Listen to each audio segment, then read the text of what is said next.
فوج یہ سمجھتی ہے کہ ہم اس ملک کے مسائل کو حل کر سکتے ہیں. جتنی دفعہ بھی وہ آئے ہیں ملک کی حالات کو پہلے سے زیادہ برے حالات میں چھوڑ کے گئے ہیں. پھر ایک سٹیج آ گئی, ہم نے کہا کہ اب وہ سٹیج آ گئی ہے کہ آپ دوبارہ الیکشن کرائیں, نہیں تو ہم آپ کو نکال دیں گے.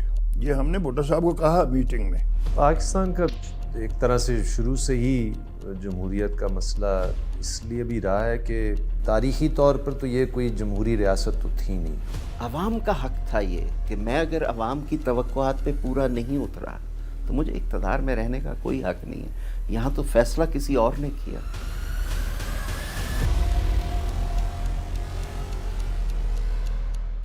My dear countrymen, Assalamu alaikum. I have imposed martial law throughout Pakistan. قومی اور صوبائی اسمبلیاں توڑ دی گئی ہیں. Remain calm and support your armed forces in the re-establishment of order. یہ ساری ڈسرپشنز جو تھیں, خاص طور پہ جنرل ضیاء الحق کا ایوب خان, یہ 10-11 سال چلی. دے ور ہیوج ڈسرپشنز. تو اس وجہ سے ہمارے یہاں سسٹم گرو نہیں کر سکا. جیسے آپ ایک پودا لگائیں اور کچھ عرصے کے بعد اس کو آپ جڑ سے کھینچیں اور دیکھیں کہ کتنا گرو کر گیا ہے, اور پھر اس کو آپ دوبارہ لگا دیں. تو یہ اس طرح تو پودا گرو نہیں کرتا. فوج یہ سمجھتی ہے کہ ہم اس ملک کے مسائل کو حل کر سکتے ہیں. یہ بالکل غلط بات ہے. وہ اس کے لیے ٹرینڈ نہیں ہوتے, کبھی بھی وہ کامیاب نہیں ہوئے. جتنی دفعہ بھی وہ آئے ہیں ملک کی حالات کو پہلے سے زیادہ برے حالات میں چھوڑ کے گئے ہیں. ججز کو تو ووٹ چاہیے نہیں, بیوروکریٹس کو تو ووٹ چاہیے نہیں, جنرلز کو تو ووٹ چاہیے نہیں. واحد ایک عہدہ جس کے پیچھے عوام کا ووٹ براہ راست موجود ہے, ہم نے اسے تاریخ کے کٹہرے میں ایک مجرم بنا کے کھڑا کیا ہوا ہے, اور تاریخ کا اتنا حصہ وزیر اعظم موجود ہی نہیں ہے. آزادی کے 4 سال بعد ہی پاکستان میں جمہوریت کے اوپر پہلا حملہ کیا گیا, جس کو راولپنڈی کنسپیریسی کہا جاتا ہے. بہت کم لوگوں کو معلوم ہے کہ 1951 میں ہماری سول ملٹری بیوروکریسی نے اقتدار کے ایوانوں میں گھسنا شروع کر دیا. 1951 میں سازش ہوتی ہے. 1951-52 میں ہی صوبائی الیکشنز ہونے ہیں, اور اس کے نتائج بڑے مختلف آئے. مثلا جگتو فرنٹ جو ایسٹ پاکستان میں ہے, انہوں نے تو ایک طالب علم رہنما نے بیٹھ کے چیف منسٹر کو ہرا دیا تھا. فیض احمد فیض ادھر تھے کنسپیریسی میں, ادھر وہ مرزا ابراہیم کی کیمپین چلا رہے تھے, جو لاہور ریلوے اسٹیشن کا ایک مزدور اور کلی تھا, جو الیکشن جیت رہا تھا لاہور کی کنسٹیچوئنسی, تیسری گنتی میں ہارے وہ.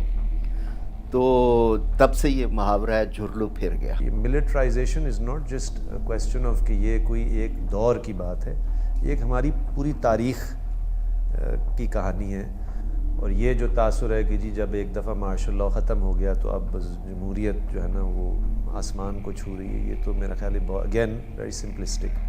کیونکہ ان مارشل لاء کے پیریڈز کے اندر کیا ہوا, کیسے ریاست کی حیت کو مزید یعنی کہ ان ڈیموکریٹک اس کے اندر مزید آپ کہہ سکتے ہیں کہ لیئرز بڑھتے چلے گئے. پاکستان کی عوام نے 3 دہائیوں سے بھی زیادہ وقت فوجی حکمرانی یعنی مارشل لاز میں گزارا, لیکن ان مارشل لاز کے پیچھے کی وجوہات کیا تھیں؟ اب دیکھیے, ایوب خان کا جو مارشل لا تھا اس میں بنیادی وجہ یہ تھی کہ وہ مارشل لا ایوب خان نے لگایا تھا. وہ مارشل لا اسکندر مرزا صاحب نے لگایا تھا, لیکن چیف مارشل لا ایڈمنسٹریٹر چونکہ فوجی ہو سکتا ہے, تو وہ ایوب خان چونکہ کمانڈر ان چیف تھے تو ان کو لگا دیا گیا. کانسٹیٹیوشن بن چکا تھا 1956 میں. اب وہ جو الیکشن ہونا تھا اس کے نتیجے میں ان کا خیال یہ تھا کہ بہت ہی تبدیلیاں آئیں گی, اور اسکندر مرزا صاحب کا خیال تھا کہ وہ شاید پریزیڈنٹ نہیں رہ پائیں گے, گورنر جنرل نہیں رہ پائیں گے, اور اقتدار ان کے ہاتھ سے سلپ ہو سکتا ہے. تو اس کی بنیادی وجہ تو یہ تھی. حالانکہ بعد میں ایوب خان صاحب نے ان کو بھی نہیں رہنے دیا. یحییٰ خان صاحب نے جب یہ کیا, ایوب خان صاحب کے خلاف موومنٹ چل رہی تھی, یحییٰ خان نے مجبور کیا ایوب خان کو کہ وہ ان کو پاور ہینڈ اوور کریں, اور جو کانسٹیٹیوشنل طریقہ ہے اسپیکر کا اس کو نہ دیں. اور یحییٰ خان صاحب نے مارشل لا لگا کے کانسٹیٹیوشن کو ابروگیٹ کر دیا. تیسری دفعہ جب مارشل لا لگا تو اس وقت بھی ملک کے اندر حالات خراب تھے, افراتفری کا عالم تھا, بھٹو صاحب کے خلاف موومنٹ چل رہی تھی, اور ضیاء الحق صاحب نے سمجھا کہ وہ اس وقت موقع سے فائدہ اٹھا کے ٹیک اوور کر سکتے ہیں. مشرف صاحب جو تھے ان کی وجوہات تو یہ تھیں کہ مشرف صاحب کو ہٹا دیا گیا تھا, تو انہوں نے اپنی پوزیشن پہ برقرار رہنا ان کے لیے بہت اہم تھا. انہوں نے ملٹری کو کے ذریعے